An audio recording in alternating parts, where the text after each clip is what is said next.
As for your second question, the issue of traveling of women is or has been confusing a lot of the Muslims, especially lately, because traveling has become so easy that women are tempted. All what I need is an air ticket and an airplane ticket. That's it. I can travel wherever I want. I can have breakfast in London and have dinner in Paris and be back before Fajr prayer in Kanu. Well, Kanu is a little difficult, maybe in Abuja, but you know what I mean. So women are tempted by this. As Muslims, we have no problem.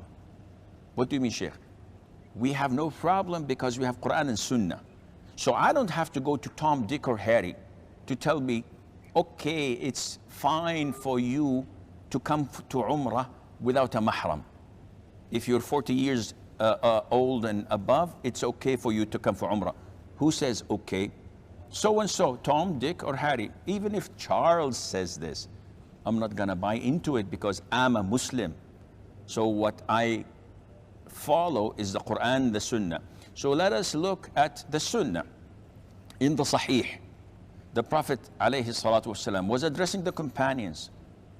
And he said, it is not permissible for a woman who believes in Allah and the Day of Judgment to travel without a mahram. This is indefinite. In other hadiths, he said 3 days journey, 2 days journey, 1 day journey, the journey of that a male goes to, and then he made that indefinite, khalas. Any type of journey, it is not permissible for a woman who believes in Allah on the Day of Judgment to travel without a mahram. A man from the companions stood up and said, "O Prophet of Allah, my name was drawn to participate in expedition for jihad. So we have a journey, and my name as a soldier, I'm supposed to go with them. But the only problem is my wife went for Hajj." So the Prophet ﷺ did not ask the man, as usually one should, to clarify the situation, because if you ask a question, I would usually make a disclaimer. Number one, is this so-and-so? Number two, do you have to do so-and-so? Number three. So once the disclaimer is done, then I'll give you the answer.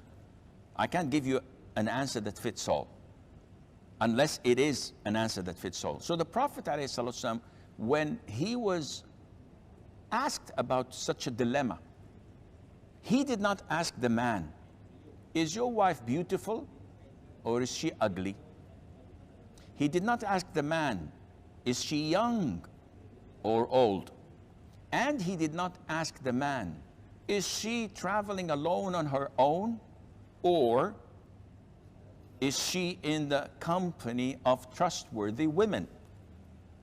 Because if these factors were to affect the end answer, the Prophet would have asked him.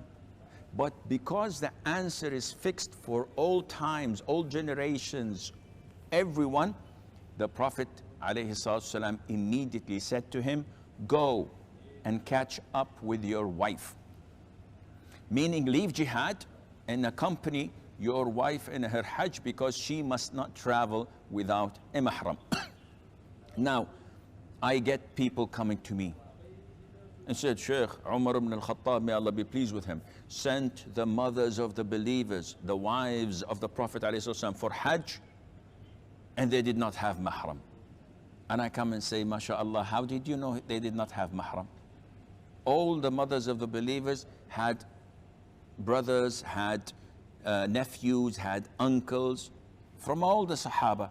How do you know that they did not go with a mahram?